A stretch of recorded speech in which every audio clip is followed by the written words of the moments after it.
Kini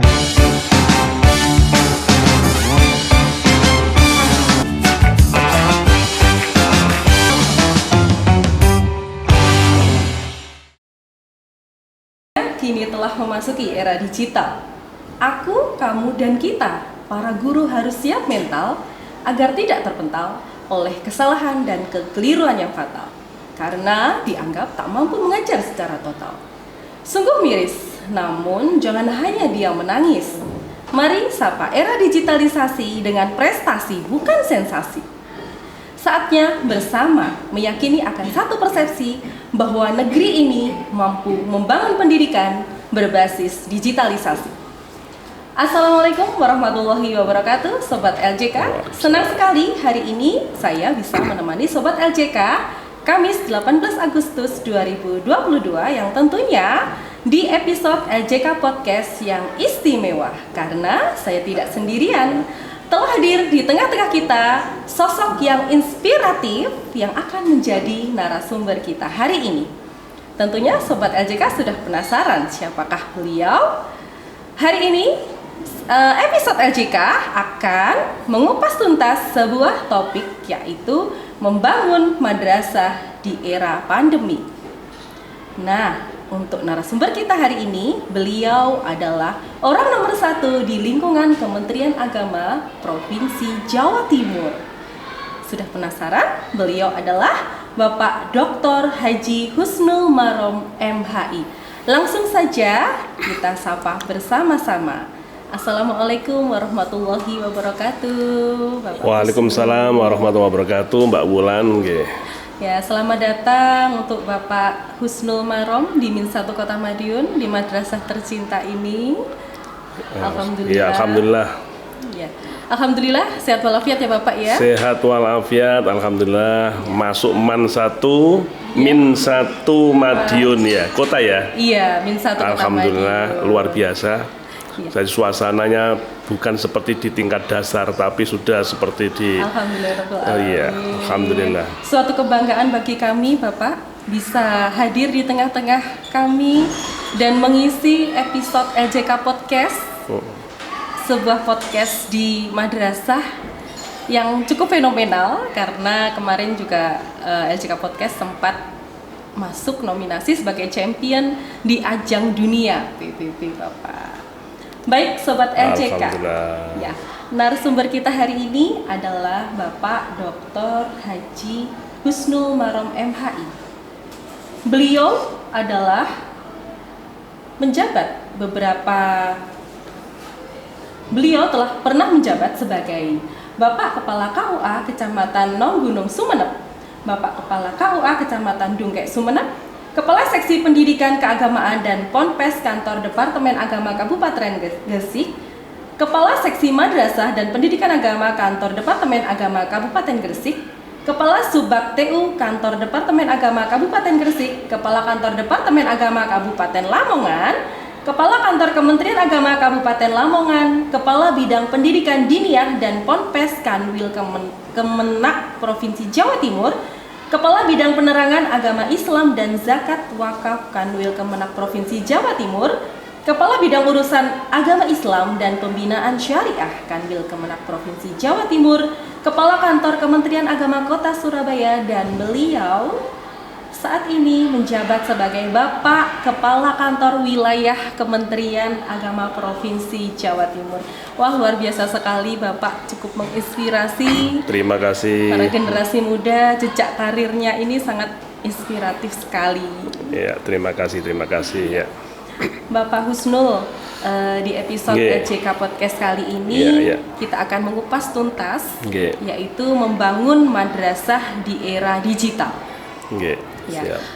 Menurut Bapak Husnul, secara umum apa sih yang dimaksud dengan era digital itu dan bagaimanakah korelasinya di dunia pendidikan? Ya, baik. Terima kasih Mbak Wulan. Min 1 Kota Madiun luar biasa. Buktinya saat ini saya duduk bersama Mbak Wulan dalam rangka memberikan pendapat ataupun pengalaman terkait dengan dunia pendidikan di era digitalisasi. Jadi transformasi digital itu merupakan program utama dari Menteri Agama Republik Indonesia, Gus Yakut Khalil Qomas, yaitu transformasi digital, dan ini harus kita sukseskan bersama. Alhamdulillah, pendidikan kita saat ini di madrasah sudah diterapkan madrasah digital, dan pendidikan di era digital itu merupakan pendidikan yang harus mengintegrasikan teknologi informasi dan komunikasi ke dalam seluruh mata pelajaran. Jadi seperti di ruang kelas ada LCD dan ada beberapa alat terkait dengan IT dan sebagainya, itu termasuk salah satu adalah upaya bahwasanya madrasah digital itu betul-betul terwujud, termasuk terdapat laboratorium komputer, dan transformasi pendidikan telah mengubah pendidikan dari offline menjadi pendidikan online. Jarak jauh itu bukan menjadi penghambat terlaksananya sebuah pendidikan. Dan walaupun saat ini sudah masuk tatap muka dan sebagainya, itu tetap dibutuhkan yang namanya IT atau transformasi digital atau digitalisasi madrasah, karena dengan digitalisasi madrasah itu kepala madrasah yang dipimpin oleh Pak Yai Fuad Hariri itu bisa mengkontrol tiap menit ataupun tiap detik, tiap jam itu di setiap ruangan, itu di sebuah ruangan kepala madrasah. Beliau bisa memantau apa yang telah diajarkan di kelas 1A, katakanlah gitu. Dan saat ini gurunya tentang apa dan sebagainya. Bahkan tentang materi-materi semuanya dikenalkan dengan IT itu semuanya. Jadi sudah terintegrasi lah antara mata pelajaran dengan IT itu. Okay. Ya. Jadi teknologi ini sangat mengambil peran yang penting, Bapak, ya. Betul, di era digital yang seperti ini. Dan terbukti di beberapa madrasah, salah satunya adalah Minsatu Kota Madiun, telah menerapkan teknologi dalam kegiatan pembelajaran, ya. Betul. Ditambah lagi ketika pandemi global ini, karena tidak hanya Indonesia saja yang mengalami adanya krisis pembelajaran, katakan seperti itu, namun juga di dunia. Oleh karena itu memang madrasah harus bertransformasi, yang mana sebelum pandemi kegiatan pembelajaran terjadi secara offline, tatap muka. Namun setelah ada pandemi, pembelajaran harus dilaksanakan sesuai dengan protokol kesehatan, yaitu dalam jaringan atau online. Dan tentunya teknologi mengambil peran yang sangat penting dalam hal ini.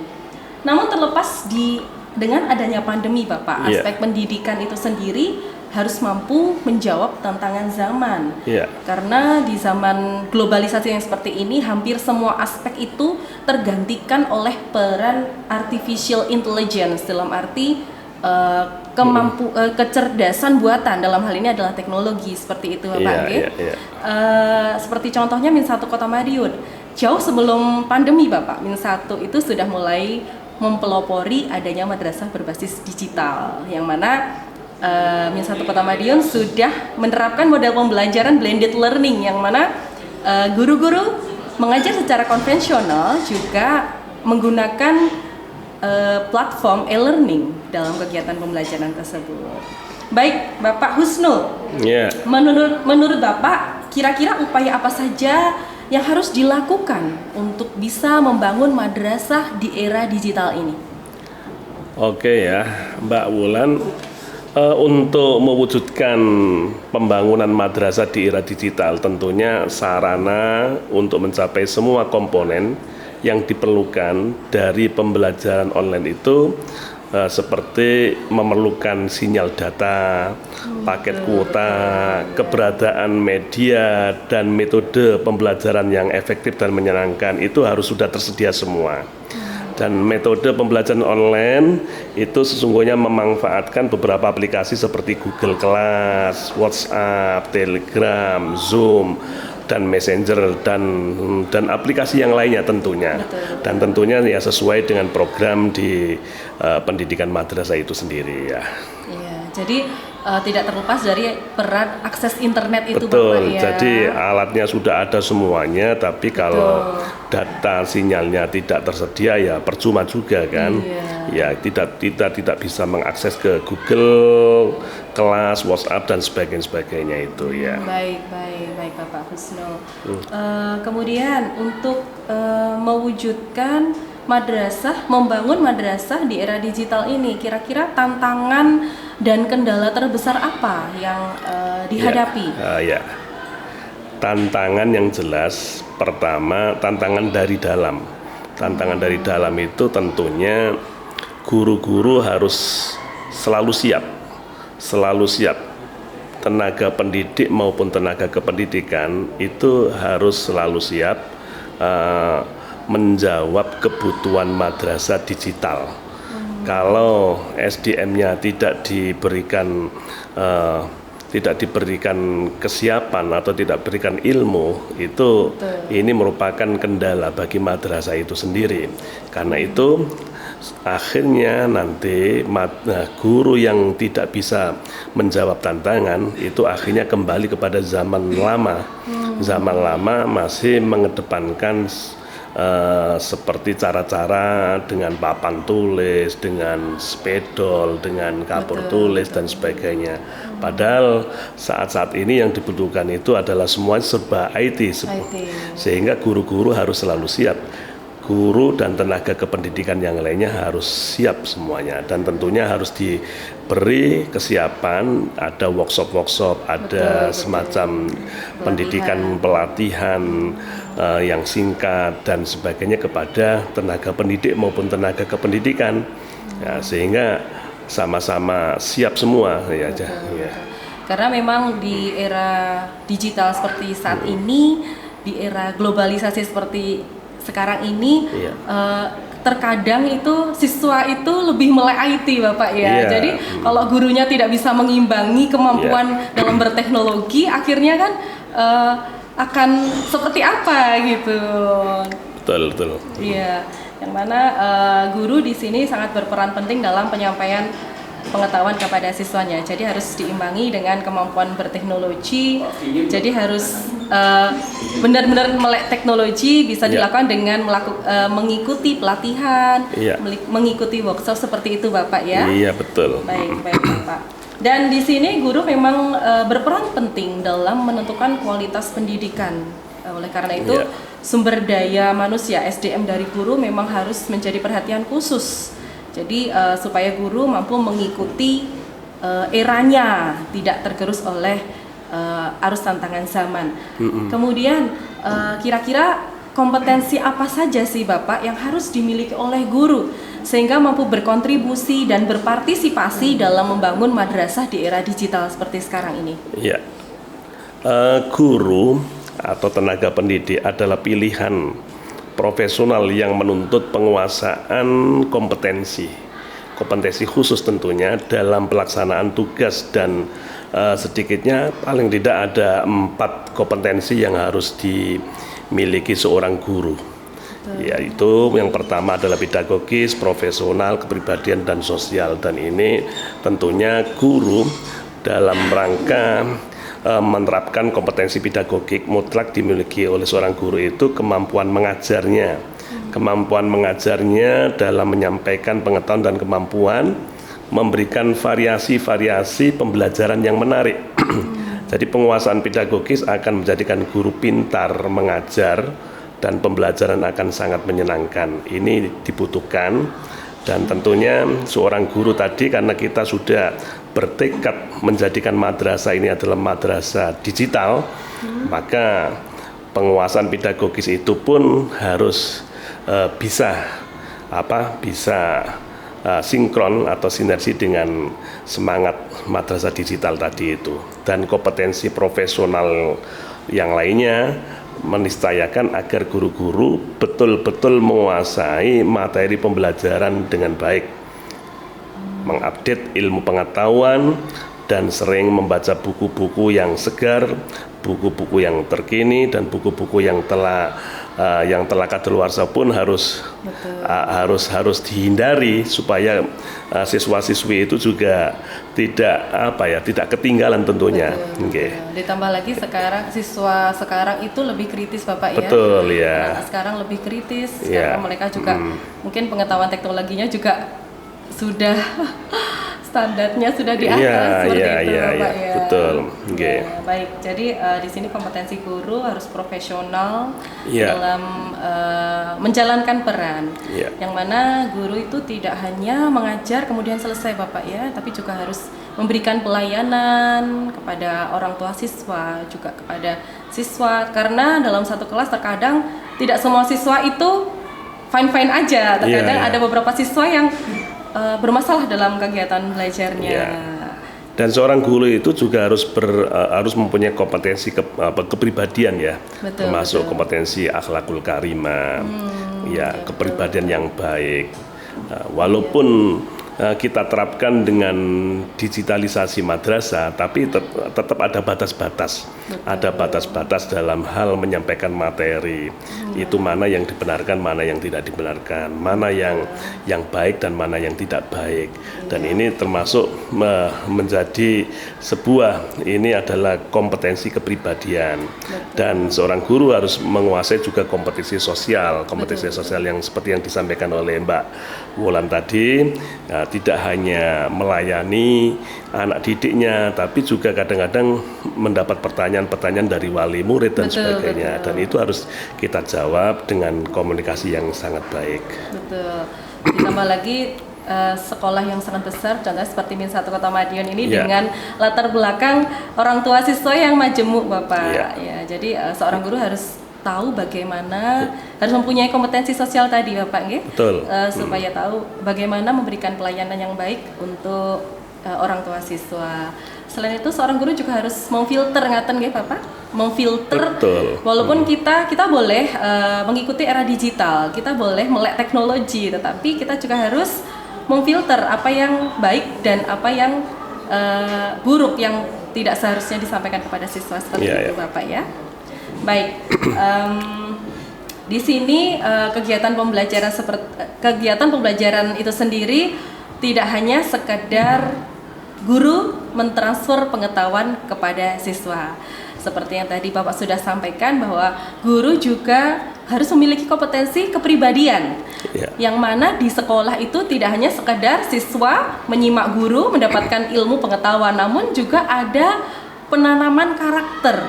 Betul seperti itu Bapak ya. Kira-kira dalam rangka penanaman karakter untuk siswa di era digital seperti sekarang ini seperti apa sih Bapak? Ya, Mbak Wulan, terima kasih. Jadi penanaman karakter di era digital bagi seorang guru di era madrasah digital ini, tentunya seorang guru itu menampilkan dalam apapun, menampilkan dalam pembelajaran kepada anak didiknya itu harus bisa memilih, memberikan contoh yang terbaik ya. Contoh semua contoh itu tentunya harus sesuai dengan semangat moderasi beragama. Semangat moderasi beragama itu berarti yang namanya moderasi beragama itu pertama adalah komitmen kebangsaan.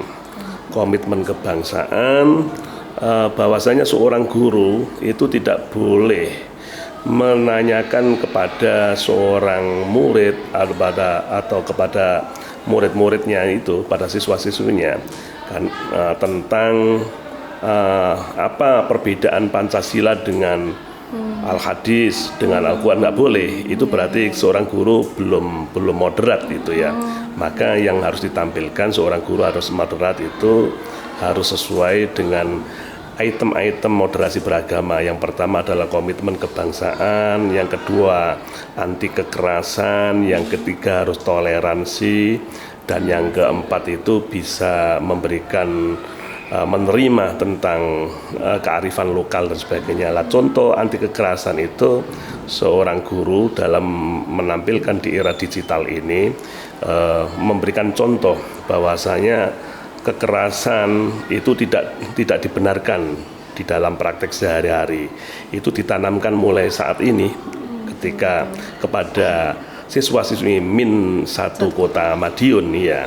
Nah, kekerasan itu ada yang secara fisik, ada yang secara non fisik, dan itu dicontohkan oleh seorang guru. Oh, kalau sering menyinggung perasaan teman-temannya ini berarti kekerasan non fisik, dan itu dicontohkan oleh seorang guru.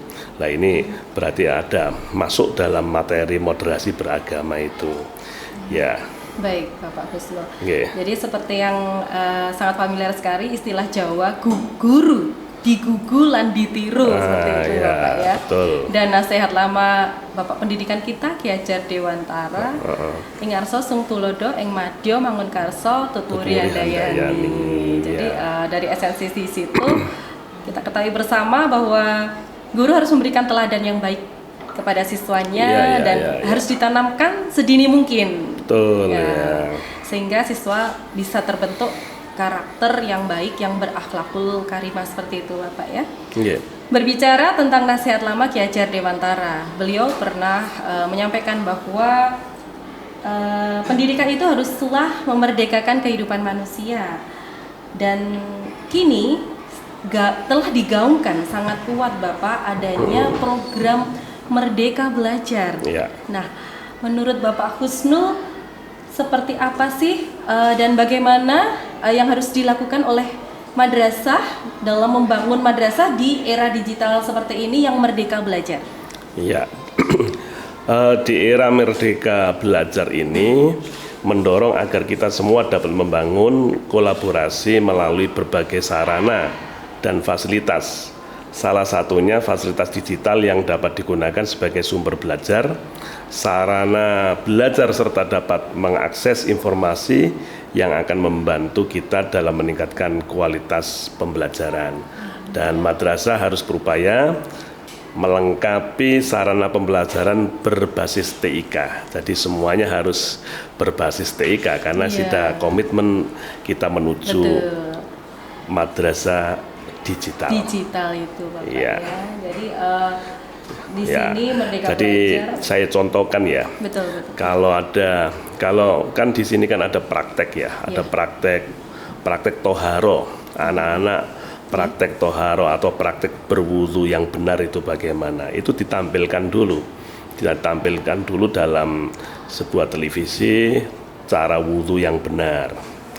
Bagaimana? Setelah itu nanti dipraktekkan oleh anak satu persatu. Nah, cara mencuci pakaian yang benar, atau yang mudah sekali memberikan pembelajaran cara mencuci gelas atau mencuci sendok yang benar. Setelah sendok dan gelas itu terpakai bagaimana menurut agama dan menurut kesehatan. Lah itu bagaimana?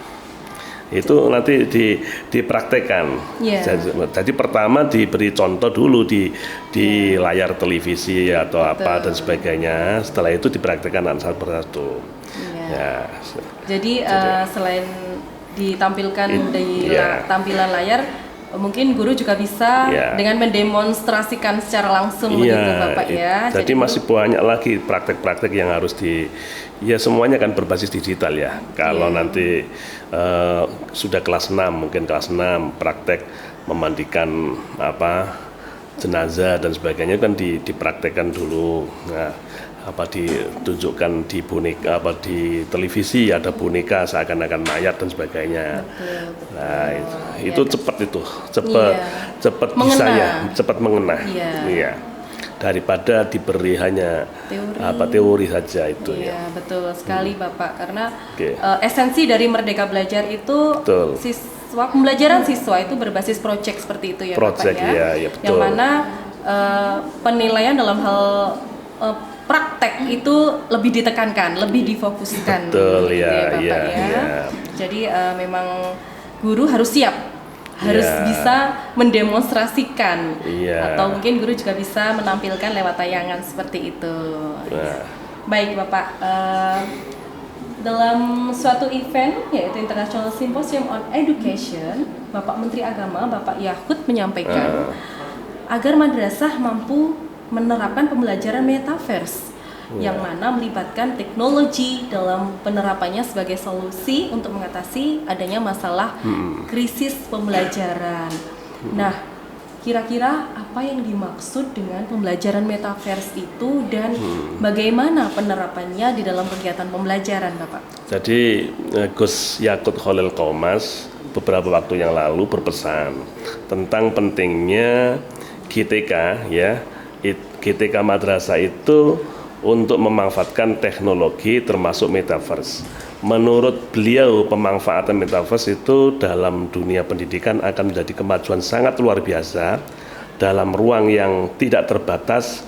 Untuk mengawali pembelajaran metaverse itu, maka GTK madrasah harus mengenal dan bisa menggunakannya. Dan masih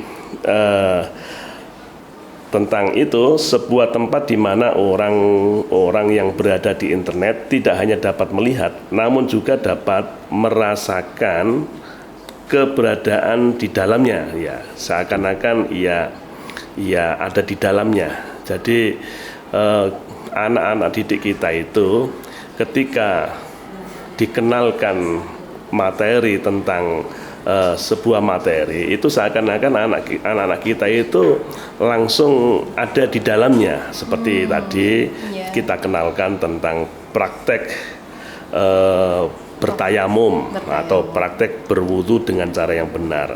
Itu seorang murid, seorang siswa-siswi itu seakan-akan ia tidak masuk di dalamnya itu, padahal itu masih melihat saja. Dan itu nanti dipraktekkan secara langsung. Saya kira itu ya. Ya, dan itu penting sekali itu ya sampai saat ini. Baik Bapak Kusnul. Masyarakat global menilai bahwa pendidikan madrasah sebagai investasi manusia untuk mempersiapkan masa depan yang mana kita lebih sukses tidak hanya di dunia melainkan juga di akhirat seperti itu, Bapak.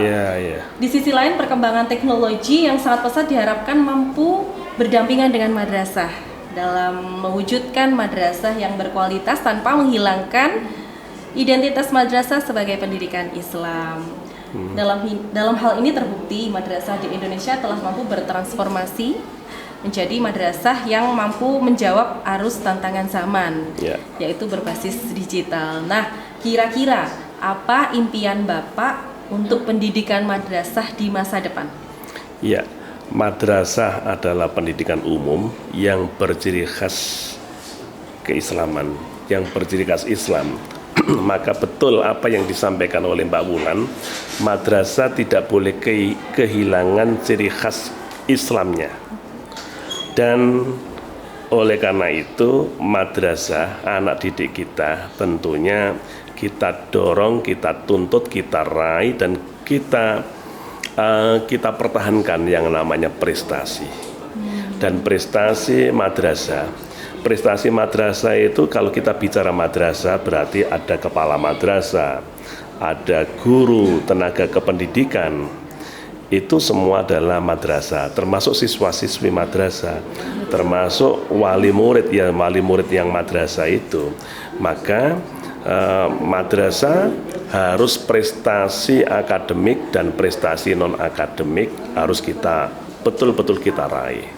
Tidak hanya prestasi akademik dan prestasi non-akademik, maka madrasah itu juga harus mempunyai prestasi yang disebut prestasi akhlakul karimah. Akhlakul karimah.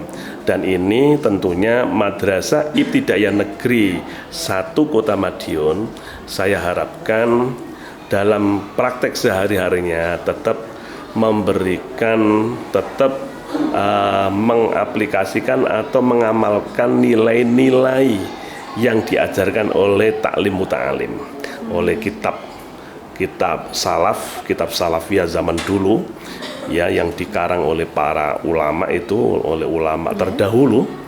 Itu bagus sekali, itu harus kita terapkan di Min 1 Kota Madiun. supaya anak didik kita itu betul-betul menjadi generasi yang hebat bermartabat, generasi yang mandiri berprestasi, generasi yang sukses selamat dunia akhirat. Amin, amin. Dan itu harapan kita semuanya. Insya Allah demikian. Iya, mohon doa restunya Bapak ya, supaya Min 1 Kota Madiun tetap Insya Allah berjaya ya. dan bisa mewujudkan apa yang menjadi harapan masyarakat global begitu Bapak. Nggih.